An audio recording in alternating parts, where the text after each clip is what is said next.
Hello friends, কেমন আছো তোমরা? এভরিথিং উইথ সঙ্গীতার নতুন একটি ভিডিওতে তোমাদের সকলকে স্বাগত। আশা করছি এই গরমে সকলে খুব ভালো আছো। কিছুদিন আগে আমরা সপরিবারে মিলে চলে গিয়েছিলাম আমার এক ভাইয়ের রিসেপশন পার্টিতে, যেটা অনুষ্ঠিত হয়েছিল পিসি চন্দ্রাস টিউলিপ গার্ডেনে, এবং যেটা কিনা সায়েন্স সিটির মেন গেটের একদম উল্টো দিকে অবস্থিত। আর এত সুন্দর একটি জায়গায় যাব আর তোমাদের সেখানে নিয়ে যাব না, আমার বন্ধুদের সেখানে নিয়ে যাব না, সেটা কি করে হয় বলো তো? তাই চলো ভিডিওটা এখান থেকে আমি শুরু করছি আর তোমরা দেখতে থাকো। দেখো চারপাশের ডেকোরেশনটা কত সুন্দর করেছে, ভেতরটাও অনেক বেশি সুন্দর। এটি হচ্ছে আমার ভাই আকাশ এবং তার মিষ্টি ওয়াইফ শিবাঙ্গীর রিসেপশন পার্টি।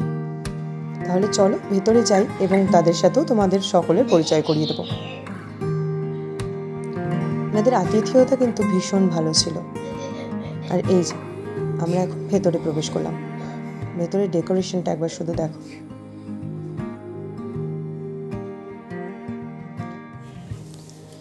ওই যে ওইখানে রয়েছে নিউলি ম্যারিড কাপল, তারা তখন ভীষণ ব্যস্ত ছিল, তাই ভাবলাম যে সেখানে গিয়ে তাদেরকে এখন বিরক্ত করার কোনো যুক্তিই হয় না, তাই না বলো? তাই চলো আমি একটু চারপাশটা ঘুরিয়ে দেখাই।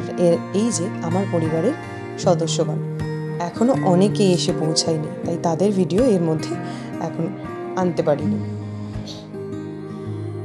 আমরা একটু সন্ধ্যেই পৌঁছে গিয়েছিলাম, কারণ আমাদের আবার রাত্রিবেলা বাড়ি ফিরতে হবে, তার জন্য। আর ওই যে নিউলি ম্যারিড কাপলকে তো দেখিয়েই দিলাম। আর চলো এইবার দেখাই স্টলে, মানে স্টার্টারে কী ছিল, খাবারে কী ছিল। দূরে ওইখানটাতে একটা ওদের একটা ফটো সেশনে জায়গা করা হয়েছিল। সমস্ত ভিডিও দিতে গেলে ভিডিওটা তো অনেক বড় হয়ে যাবে, তাই জন্য আর ভিডিওটা এখানে আপলোড করলাম না। চারপাশের ডেকোরেশনটা কিন্তু ভীষণ ভালো ছিল। এই যে এইখানটাতে ফটো সেশনের ব্যবস্থা করা হয়েছে, তবে আমার যেন মনে হচ্ছিল এইখানে থেকেও ভেতরেই ভালো বেশি ছবি আসছিল। আর ওই জায়েন্ট স্ক্রিনটাতে ওদের প্রি ওয়েডিংয়ের সমস্ত ছবি সেখানে দেখানো হচ্ছিল, যেটা অপূর্ব হয়েছে। আর ওই দিকটাতে ছিল লাইভ কিছু কাবাবের স্টল, আর এখানে রয়েছে কফি স্টল বিভিন্ন রকমের, 2-3 রকমের।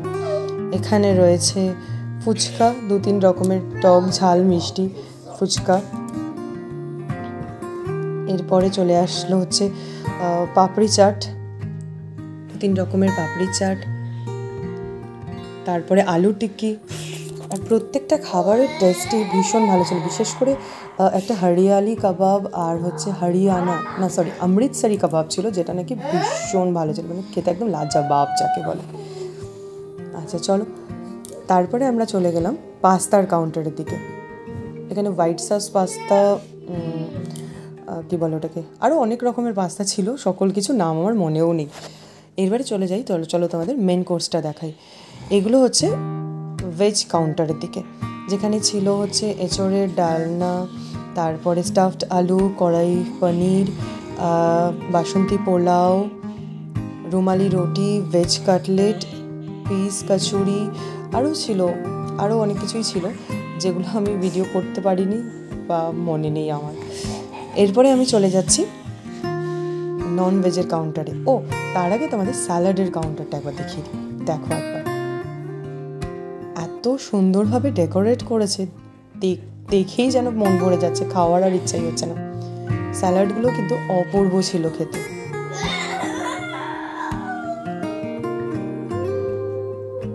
কি দারুণ, তাই না?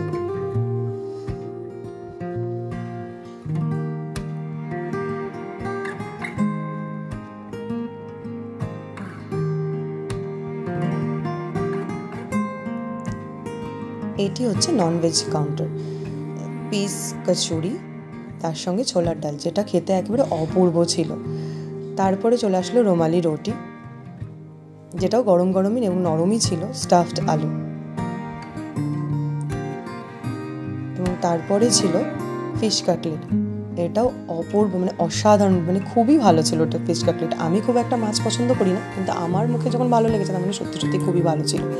তারপরে স্টিম রাইস ছিল, বাসন্তী পোলাও ছিল, যেটাও খেতে বাসন্তী পোলাওটাও অসাধারণ ছিল। তার সঙ্গে ছিল চিকেন ডাক বাংলো, অ্যাকচুয়ালি এত স্টার্টারে এত কিছু খাবার ছিল, তো আমি ভাবলাম যে এটাকে স্কিপ করাই যায়, কারণ এটা খাওয়ার মতো আর জায়গা ছিল না। কারণ তার আগে আমি এটা নিয়ে নিয়েছিলাম মাটন কষা।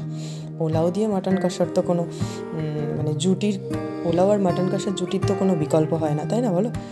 তো যাই হোক, তারপরে চাটনি, পাঁপড়, মিষ্টির মধ্যেও ছিল বেক রসগোল্লা, গোলাপ জামুন, কালাকাঁদ, আইসক্রিম, কেক, মানে অনেক খাবার দাবার।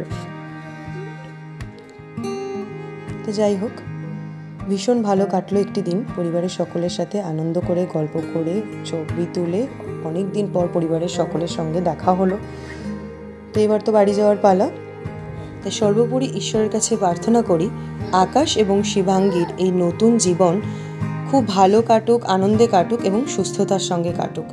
এই বলে আজকে এই ভিডিওটা আমি এখানেই শেষ করছি। আর ভিডিওটা ভালো লাগলে তা অবশ্যই লাইক করে দেবে এবং চ্যানেলটিকে সাবস্ক্রাইব করে আমার পাশে থাকবে। ততক্ষণের জন্য টাটা।